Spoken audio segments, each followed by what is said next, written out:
Hi everyone, Reese is back, and I got a part 2 that I did not expect to make about the whole Rachel Zegler situation.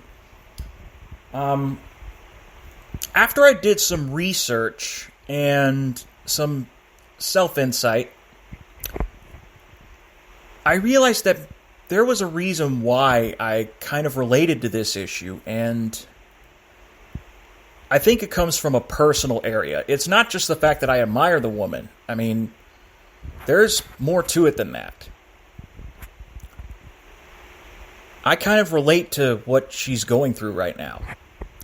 So, I went into some research and into articles from Teen Vogue, as well as some social media clips on Instagram and whatnot, and while I don't know if Rachel's a nice person or not, I still don't know that for sure. I will say that she has done some good. I've seen somewhere that, she's taking pictures with a co-star or someone with Down syndrome. I mean, who would say that that was a terrible person, right? Yeah. Now, some people would argue that's a marketing stunt. And you know what? No, it's not. I don't think so. I don't think that's what's going on. She is giving people advice on how they can achieve their dreams and whatnot. Yes, admittedly, she did get her lucky break by getting on YouTube, doing covers, and then getting picked by Steven Spielberg for the West Side Story remake, and that's fine. Doesn't say anything about her personality, it just says that's where life decided to take her. And now she's doing stuff. I researched the Met Gala, and while people would say, oh, they get to go to a fancy party dressed up and yes, but there's a charity aspect to that. So and people don't just go to don't get invited by people. Like, they get invited by companies and whatnot to represent them, and that's what's going on.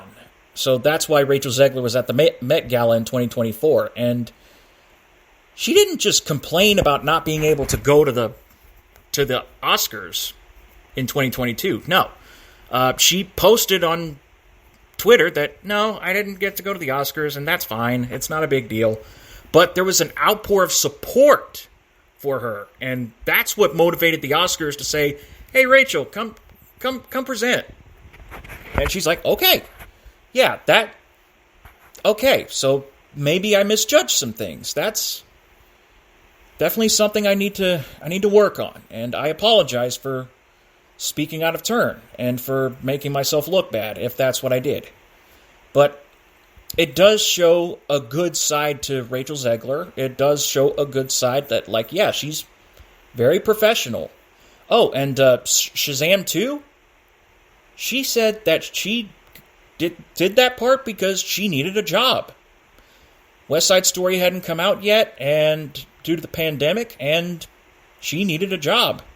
So, Shazam 2. Simple as that. That's how it goes. And, she's getting paid a lot for all these movies that she's doing, including Snow White and Hunger Games and whatnot. And you know what? I get it. Lead role. That's a big deal for big studios and stuff like that.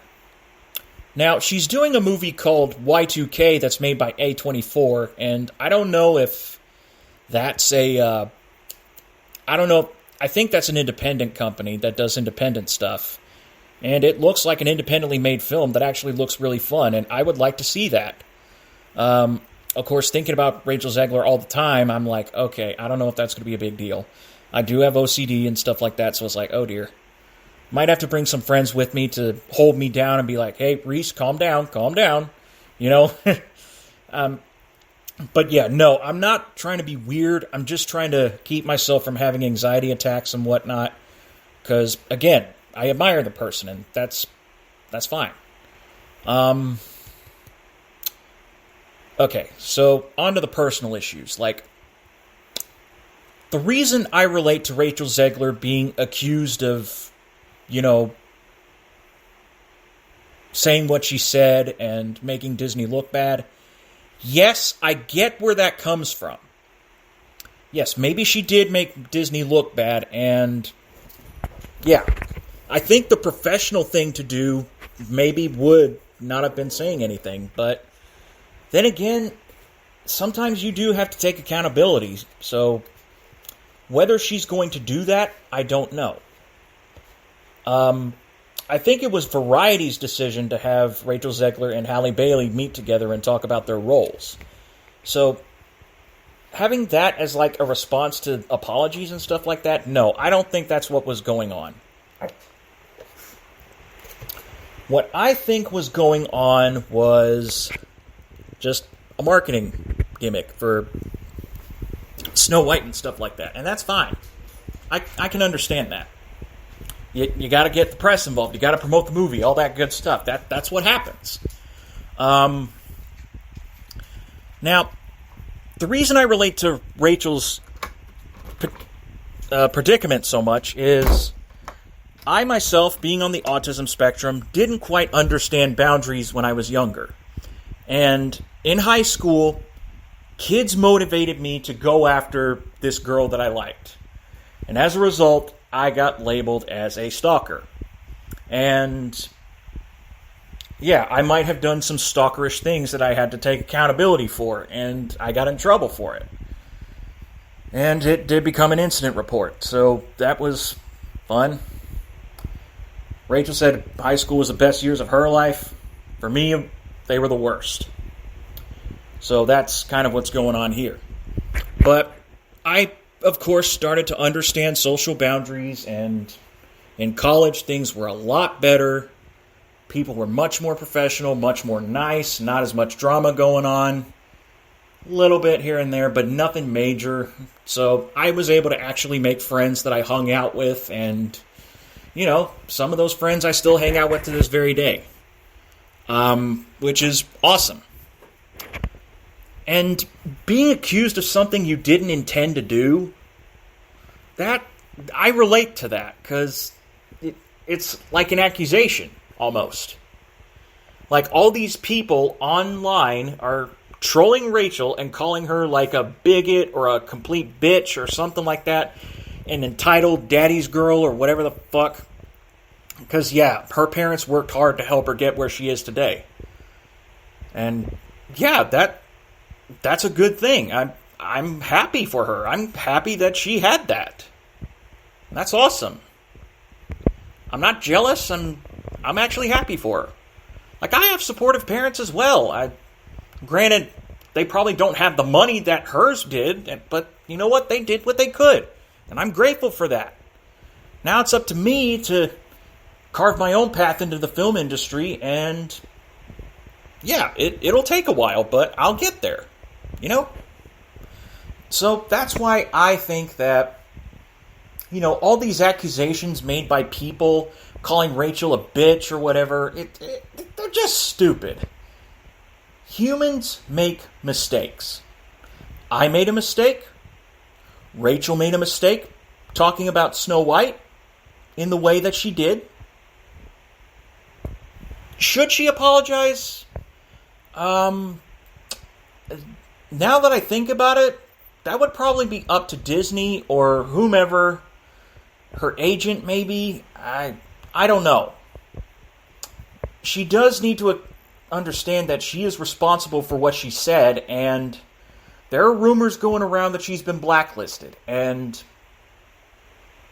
I don't know if that's true or not. I haven't seen her lined up for any more projects after Snow White, but I know she's doing Broadway right now. She's doing Romeo and Juliet, and maybe that's where she's going to stay, is Broadway, because being someone passionate about theater, that's who she is. That's what she wants to do. She's done Disney shows since high school, and you know what? That's cool. That's great. I did theater. I started doing that when I was towards the end of elementary school, into intermediate and high school, and I had a blast. Did some video classes too. That's where most of my college went, the video direction, and you know what? I had a great time there. And now I'm happy that I'm finally connected in the film industry in Houston. There are filmmakers and other people that are out there. I'm grateful for that, and things are finally starting to look up for me, and I'm happy, you know. So if Rachel does go through a bit of a rut after all this, I hope she does come back on top. And if she comes to me at some point, if we meet someday and she wants to get her career back up after a drought or whatever, I would be more than happy to do it. I don't care what Hollywood says. I would say, Rachel, you want to get back on the screen? I can help you. Now, granted, my projects will not be as big as you've done before, but you're passionate about theater and acting. I'm passionate about filmmaking. Let's do this. As passionate people about our craft, let's effing do this. And there you go. That's team effort right there.